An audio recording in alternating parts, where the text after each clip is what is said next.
Welcome, everyone. This is Ian Robertson from me and Robertson's Therapy Group. Yeah, so today we're going to do a conversation that Constantino and myself have been planning for a little bit. It's the interesting kind of evolution of technology. And many people today are starting to kind of use a lot of AI to solve many of their own interpersonal problems and problem solve. And even it's kind of interesting. Many people are using AI to figure out, how do I respond to an email? How do I respond to making a decision? I have this problem in my life. Let's put it in chat. And now it's kind of creating a little bit of this culture where AI is really becoming almost a decision maker for a lot of people. Hey, have you seen this? Or are you noticing this, Constantino? Definitely seen this and definitely noticing this too, and would be lying if I said like probably I myself haven't, dabbled in the. Well, it's a new world, right? It's definitely a new world. I do a lot of work with many professionals in training, right? Many counselors and therapists. So huge component of my world, and it's actually come up in conversations around what does this mean for therapy as people become more dependent on AI, right? So maybe I think today what we want to look at is kind of AI versus therapy, right? And can machines, to per se, replace therapists, and can machines replace human healing? What are your thoughts on that one? That's a great question and definitely relevant in this day and Yeah. age. Yeah. So, So let's kind of explore this at first. Probably a good place to begin. Hey, what do you think? Is why don't we ask Chat? Chat's opinion around if Chat thinks it can replace, therapy for human healing. What are your thoughts on that? What do you think it's going to say? I guess we'll see. I guess we'll All see. right. Yeah. All Let's get right. to it. I'm just going to ask the first question here, Chat. What I want to find out is, can AI replace therapy for human healing? What are your thoughts?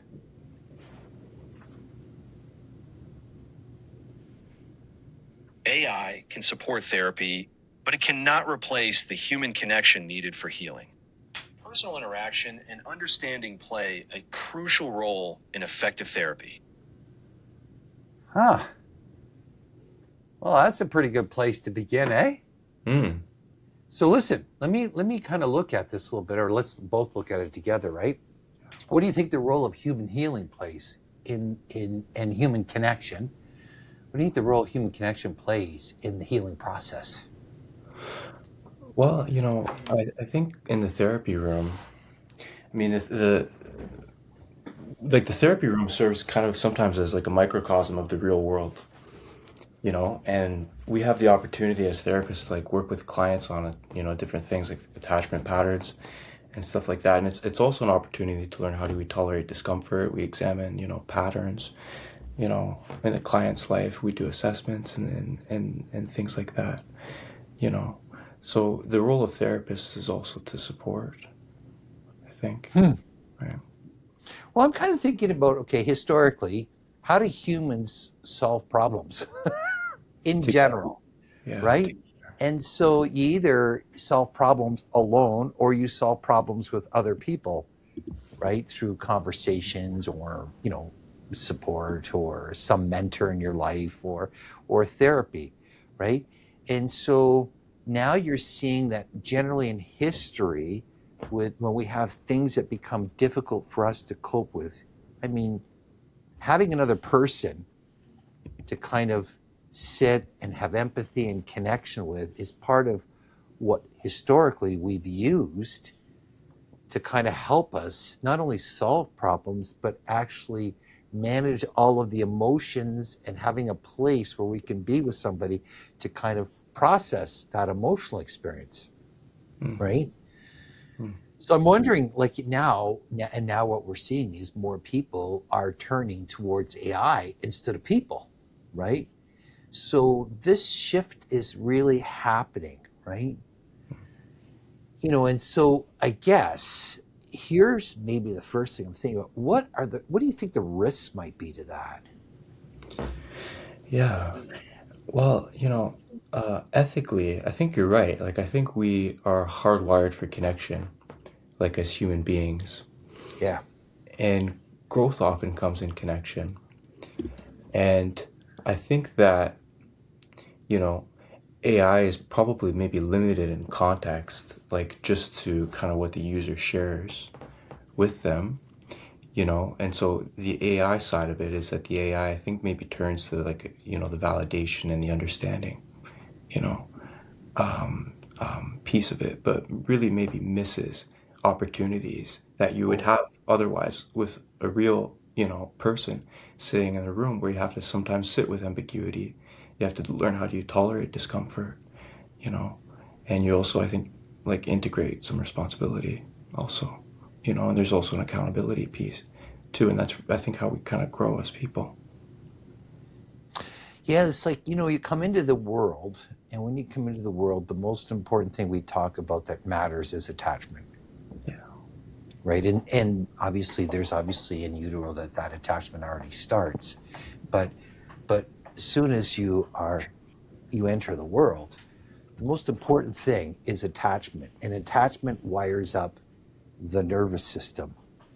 And it either wires up the nervous system to co-regulate with another person, which is a caregiver, where it starts to kind of feel either, if the caregiver is calm and also secure, nurtured, it has that presence, it co-regulates there, it allows for, the emotional experience, and it's not just to be held alone, but with another person.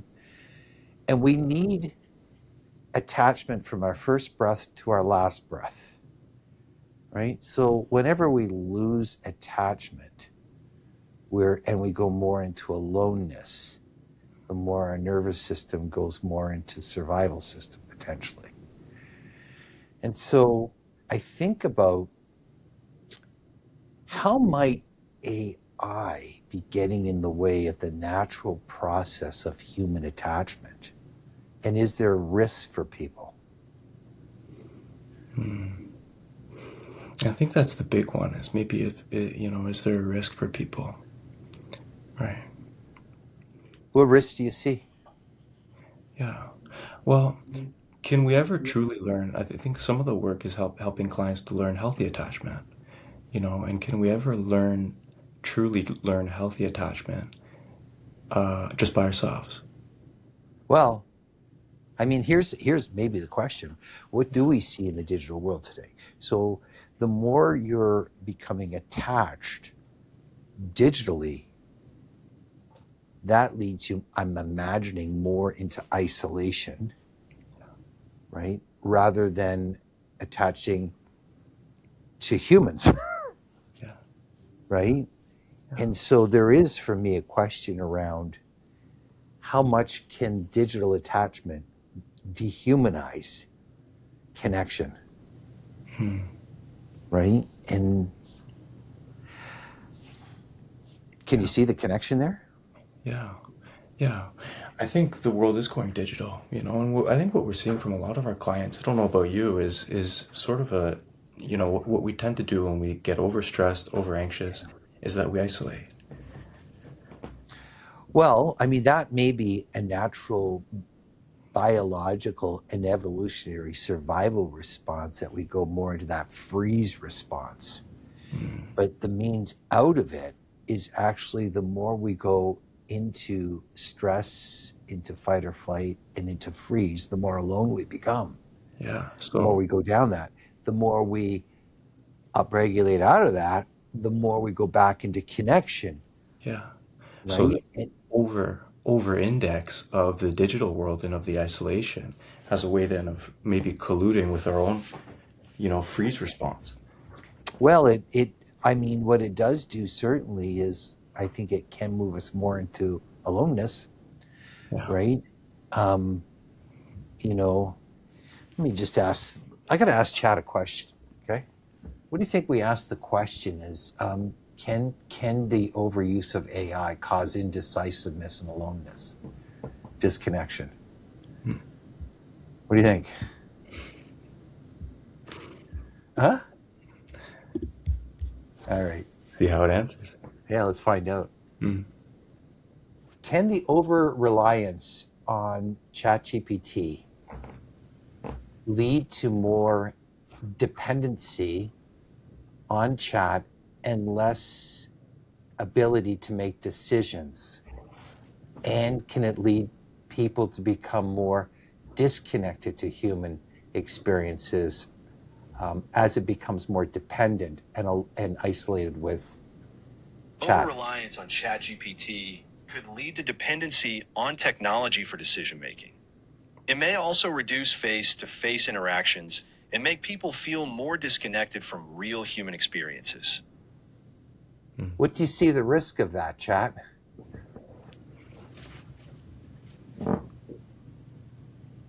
The risks include decreased critical thinking skills, increased isolation, and a lack of emotional support that comes from human connections.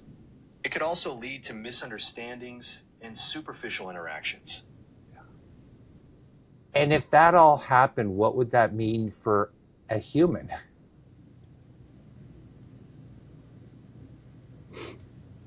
If that happens, humans might struggle with personal relationships, decision making, and emotional well-being. It could lead to a society that values technology over genuine human connection. And the risks of that are?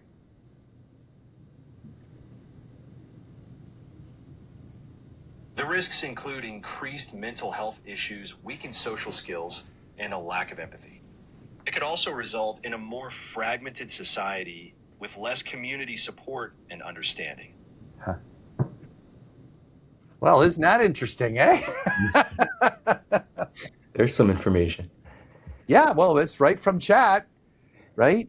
So I guess here's maybe the thing. As a therapist, did you find yourself becoming kind of concerned? Would I be replaced as a therapist by technology? Did that fear ever come up for you as a therapist? A young therapist too. A young therapist too, yeah. You know, not myself, but Okay. I've seen it and come up in other young therapists, I would say. And the fear is for them? Yeah, well, that the world is going digital, Right. and what if I lose, I suppose, my work because, people could turn to something that's always there, always reliable, always understanding, all the time, right? Well, and I think too, if we look at the therapy world, okay, I do agree that part of a healing corrective experience isn't coming from a cognitive reframing. Like a corrective human experience comes from feeling the presence and attunement from a therapist. And by having that experience of a present oriented and attuned therapist that is really empathically with somebody in a genuine way, that in itself is the corrective experience. Whereas AI is only problem solving and using words, right? And Right. so if you think about our clinical models or the ways that we work with people, right? If you actually look at it and say, well, can it really replace therapies, right? Understanding it from that lens, what are your thoughts? Well, I think, are certain modalities of therapy, like, CBT, that do require, cognitive reframing and that kind of thing. And that is a piece of it. And that's what, AI is great for. But it can't sense your tone, your body language, it doesn't know your history, your patterns, right? And all that stuff. And so because of that, it's limited, I think, in what it could give you. Right. And I think like we kind of talked about last time, the true healing comes in the attunement and Yeah, the relationship that we have right. I agree. with the client.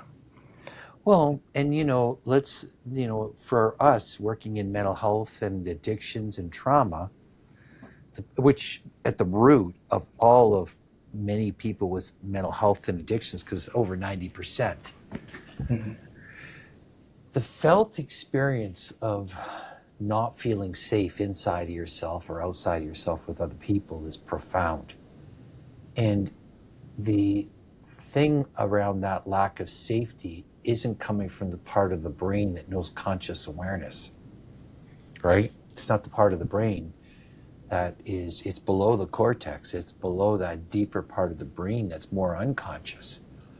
And so using AI to kind of do therapy is only addressing the cortical, or the part of the brain that has conscious awareness.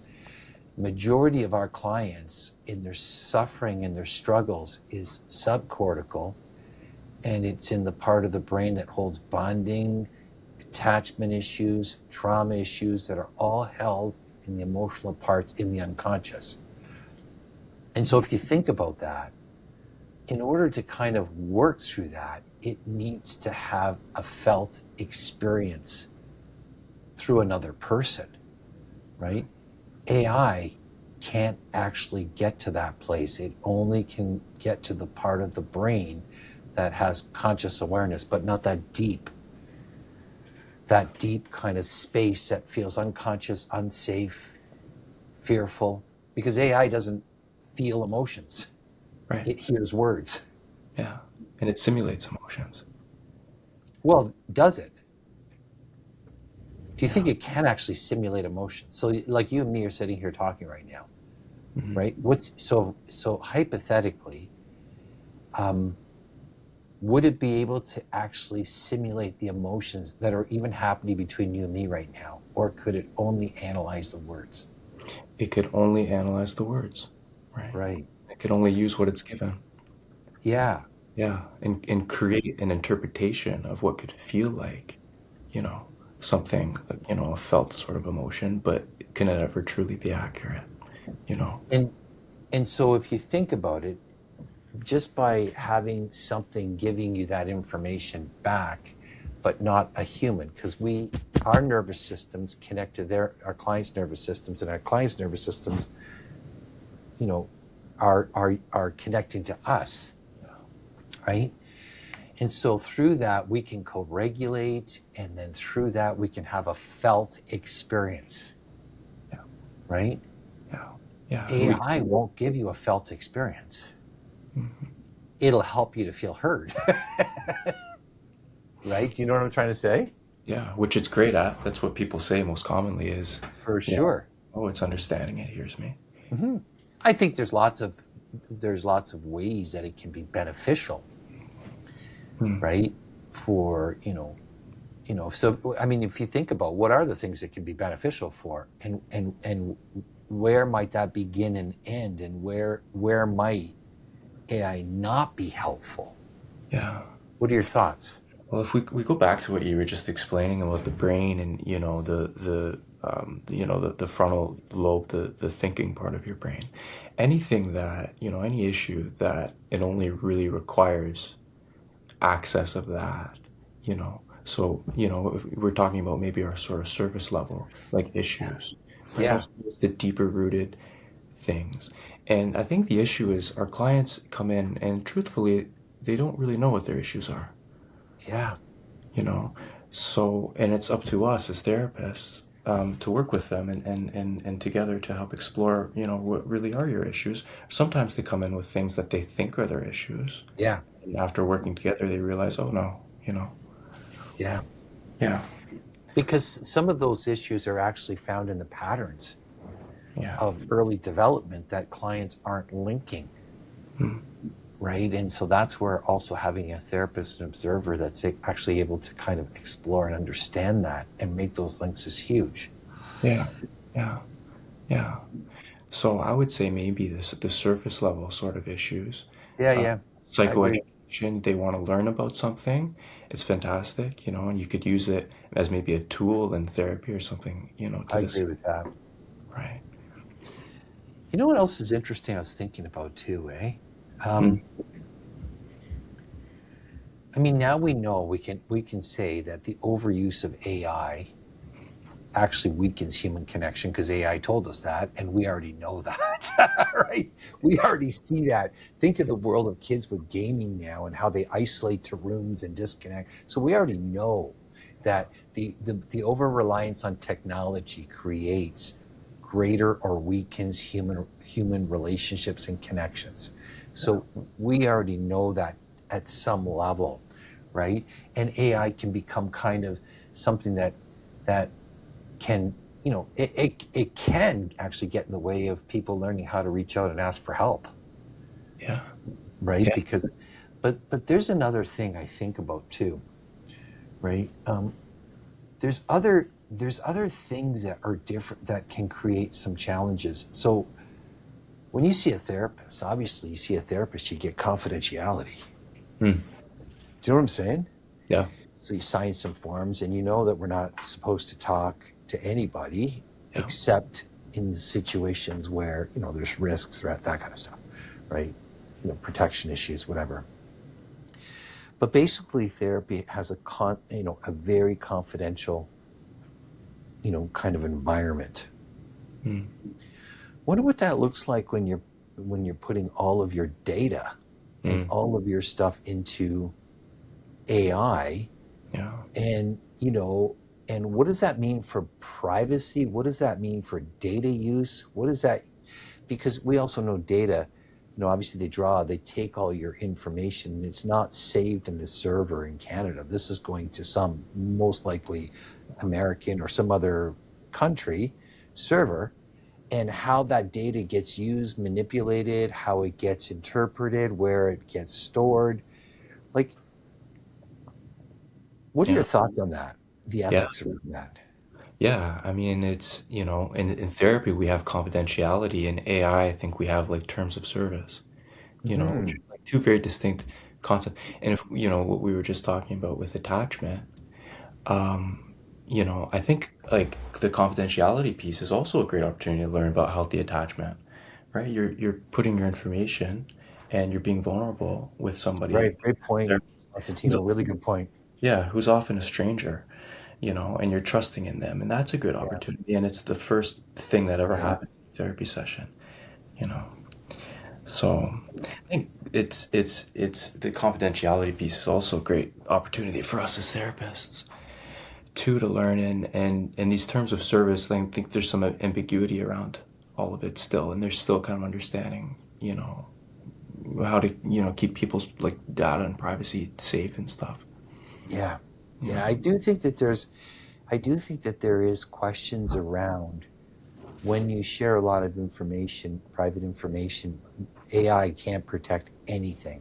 No. Yeah. And we don't actually know where the information goes, where it's stored, how it's manipulated, what you share, Yeah. you know, what algorithms is it now blending into? Like, who knows, right? Right. Right. A lot of really good questions. I saw, on the news the Tumblr Ridge sort of, shootings, right? The shooter had used AI, right? And it's a couple of the messages had gotten flagged, but they didn't do anything about it, right? So it doesn't, so clearly we know it doesn't respond to risk, Right. That was right? totally. As a therapist or somebody else would. And a matter of fact, it's actually funny. That's a really good point, because before, when we looked at high risk situations, when when when kids were using high risk situations, we were able to get into, we would pull data together from everybody that knows the child, Mm. different service providers, mental health workers, schools. We'd bring them all into a room, and we could get all the data. And sometimes we could even have the police involved too. And we would get all the data. And we could even get into, with some supports, into people's, digital technology, their Facebooks, their Instagrams, their whatever they had, their platforms. And it would help us to understand, what do you do now when you actually can't get into some of that stuff now? Mm. Like, do you know what I mean? Like things like chat or these types of things. It's a great point. Mm. Yeah. Yeah. Involving the circle of care. Right, Yeah. right. And in order to understand how far up the pathway somebody is Yeah. to risk to self or others, Yeah. or Yeah. or potentially looking at, you know, kind of how do we understand when you bring all the data together, kind of what's happening? Because generally people only had bits and pieces, but there's lots of stuff that's around, and a kid doesn't just snap. Yeah. We just don't pull it all together. And I think that's interesting how the platform of AI and how people are using could also create some more difficulties in proper and equitable assessment of risk of high-risk kids. Yeah. Right? So well said. I guess what we're saying is the limitations of AI are actually, could be a critical risk. Yeah. You know, Well, in that case, and many others too. right. And many others. We've seen that through a lot of the cases where there have been these types of situations. Yeah. You look at, I guess what might be, if you think about what what might be the areas where AI can actually help therapy or mental health, right? So I think you're right. It can do stuff around psychoeducation, right? Is there other things you think it can be used as a component to help, not replacing the therapist, but may it have a role in kind of a helpful way? What would that look like? Yeah. I have people that they use it. I would say the main usage is the psychoeducation piece, Yeah. that they want to learn about themselves outside of therapy, Yeah. right? Which is, there's nothing wrong with that, right? And in fact, I think it's actually a positive, if a client sort of wants to learn about themselves and Yeah. continue the learning. And we want our clients to be learners. Yeah, for sure. Yeah. For sure. That makes sense to me, Yeah. 100%. I also think it can be used maybe potentially for some journaling prompts, or, Sure. maybe there's some basic skills that people need in time that, right? I mean, ultimately the skill work and the integration does require another person, but there could be a role maybe in that, right? Or, things such as this. I think it can be, potentially helpful, right? So you look at kind of how can really, the core question is, how can AI support therapy without replacing the human heart of healing, right? That's probably what we're looking at, is how can it be an act, because it's not going away, Yeah. right? And it may not be an either or. Yeah. So is there space for both? Maybe, right? Yeah. I believe so. I believe Yeah. so. Yeah. Yeah. Yeah, you go ahead. Even, I saw on the news an accountant talking about AI Oh yeah? and how accountants are using it in their practice. Yeah. But even the accountant says that nothing could replace being in the room with another human, Yeah. in the human connection. Sure. Yeah. Well, it's kind of funny. I mean, I don't know.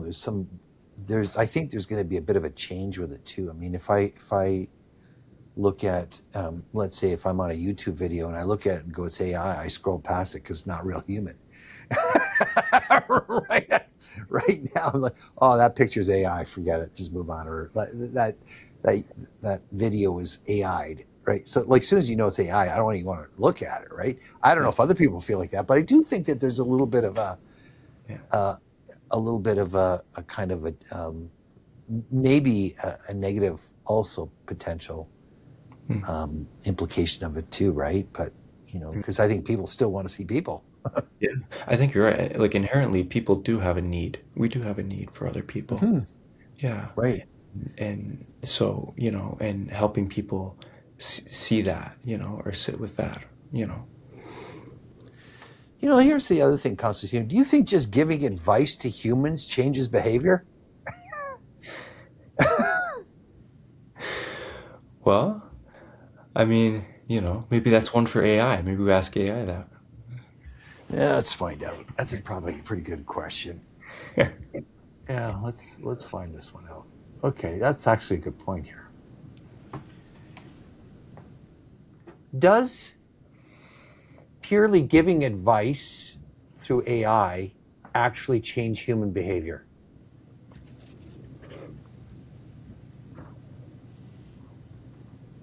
Giving advice through AI can influence human behavior, but the impact varies. Some may find motivation and guidance, while others might not change their habits without personal interaction and accountability. Tell me more about the personal interaction.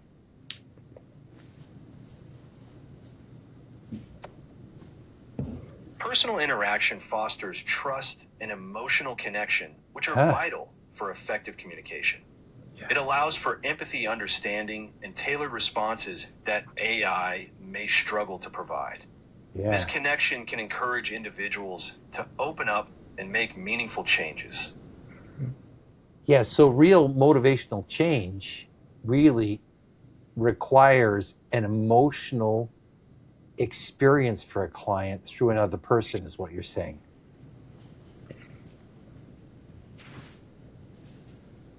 Yes, that's correct. Real motivational change often stems from emotional experiences facilitated by another person who can empathize and support the individual through their journey. Well, how's about that? It's always nice to have Chad as part of the co-host of the this podcast, eh? The third host. Yeah, I mean, because I actually think that, and I think the point that's important is that, you know, what motivates people?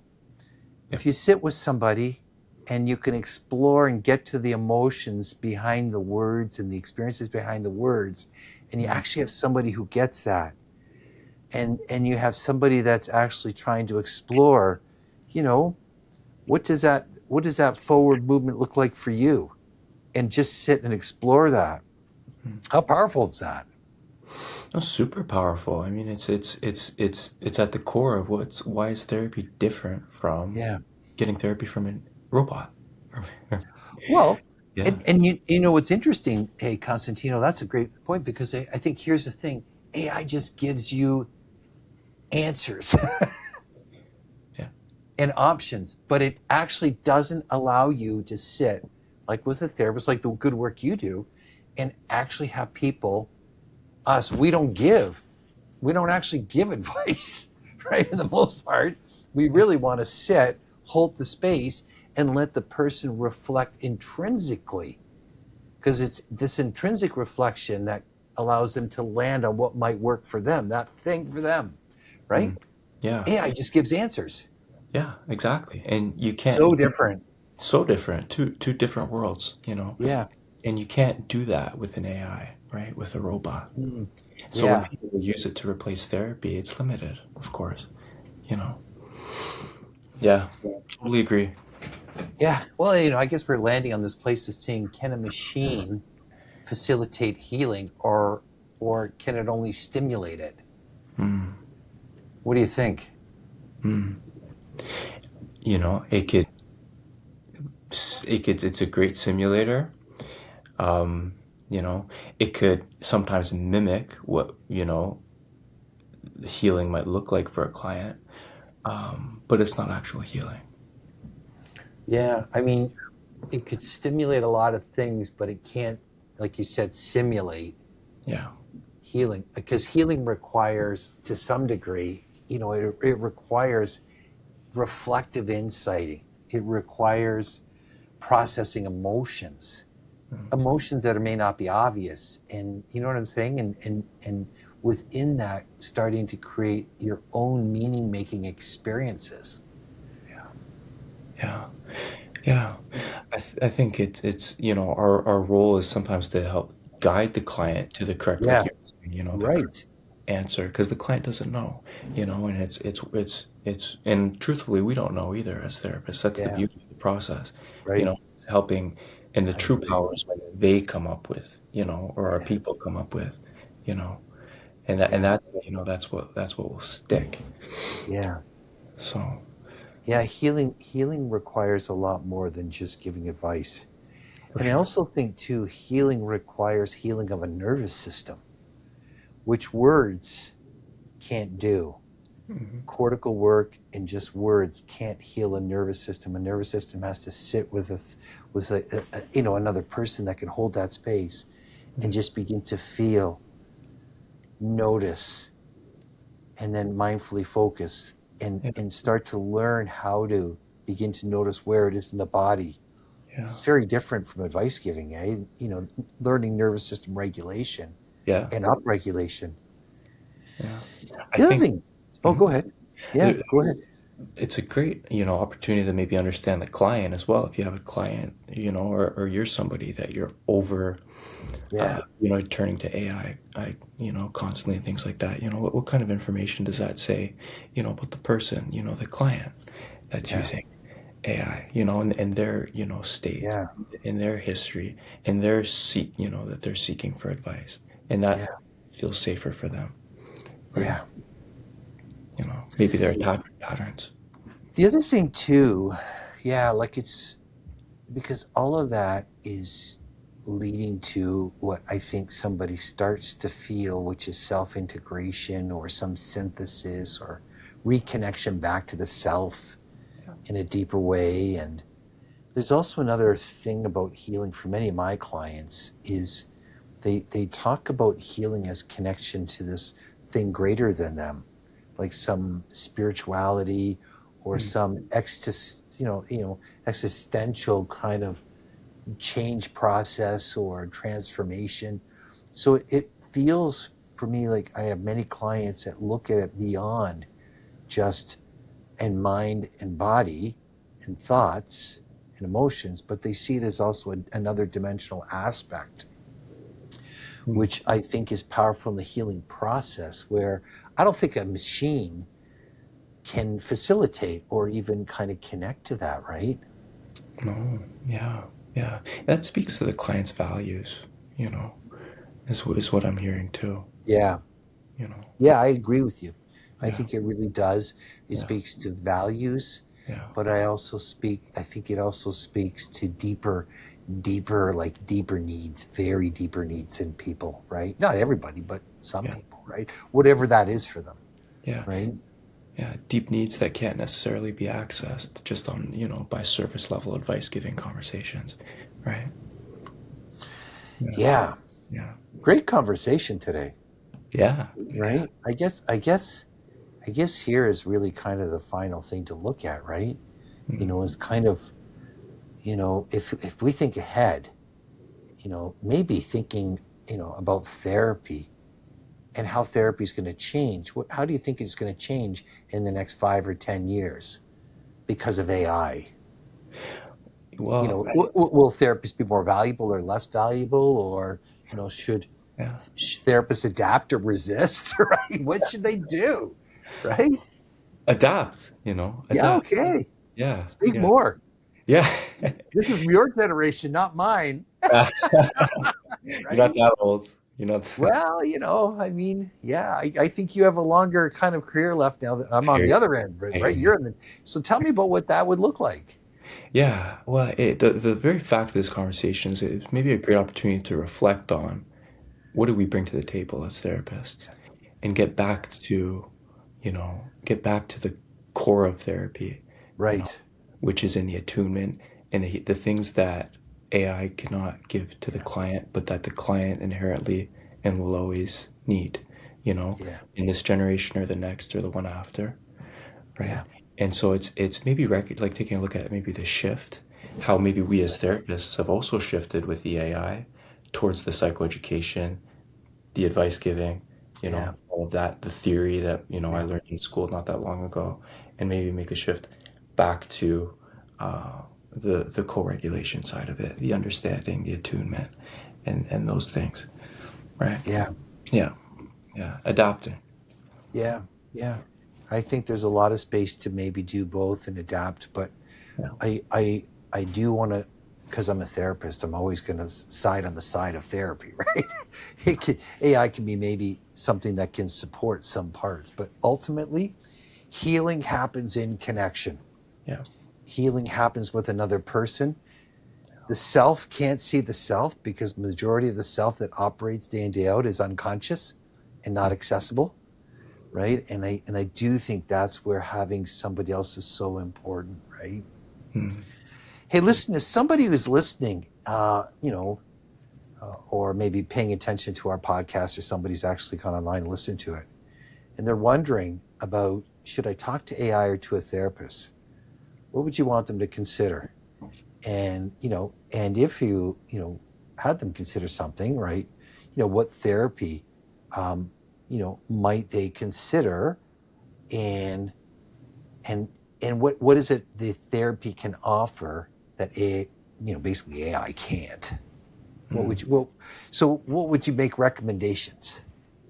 I would recommend that you do both, and that you give therapy a shot. And, I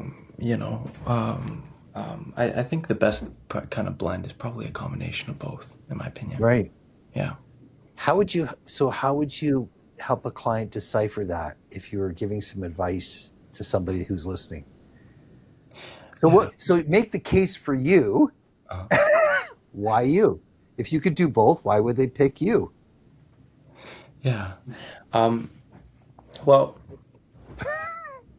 it's a hard one, you know. I would say that we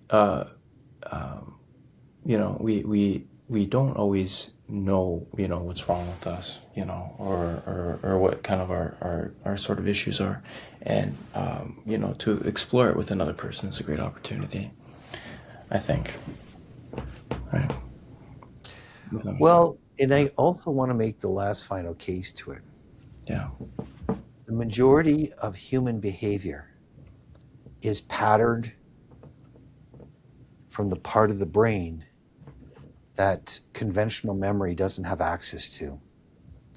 And all of our experiences that we have that have never been resolved within us, that continue to create patterning of how we operate day in and day out, day out in our lives, in relationships, in workplaces, that cause us to respond in ways and live in ways that we don't either feel safe, or we might maybe have parts of our personality that we struggle with, right?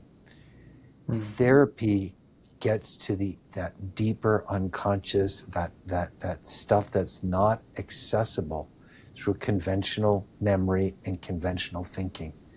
And that goes far deeper than AI, right? It requires somebody to do that deep psychotherapy and making the links. And so, yes, for strategies and skills and maybe some of those things and basic problem solving, yes. But really getting the work to change and integrate you as a person in a whole way, and in a way that you're starting to not live out your history, or live out patterns that might be somewhat unhealthy or not helpful in your life. All of those are subcortical. Those are unconscious patterns. Those are impulses. And conventional memory can't shift that, nor can giving advice. What are your thoughts? All true, all very accurate, right? Yeah. Therapy will target the deeper level.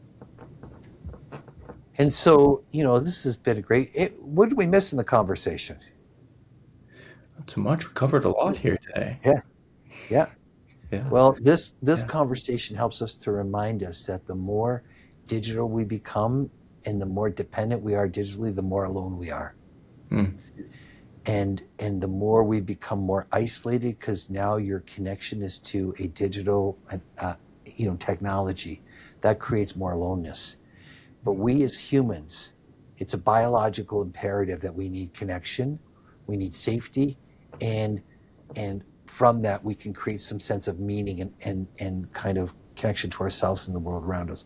That can only happen through other people, right? And so I just want to thank everybody for listening. And if this episode sparked some reflections, then please share this, like it, subscribe to it, whatever you want to do, and and keep choosing meaningful connections wherever you can in your life. Be very careful not to become too over dependent on chat as a way of coping and solving problems, and still remember we do that in relationship with others. Have a great day, everyone. Constantino, thanks so much for your time. I know you took your time off to do this one. I deeply appreciate it, right? And I look forward to maybe if we ever have another kind of chin wag on an interesting topic. I look forward to it when we can connect again. Yeah, thanks so much. It was a great conversation, and I hope it was helpful, for us. Yeah. It's learning. It was helpful for me. Me as Take well. care, my friend. Bye, everyone.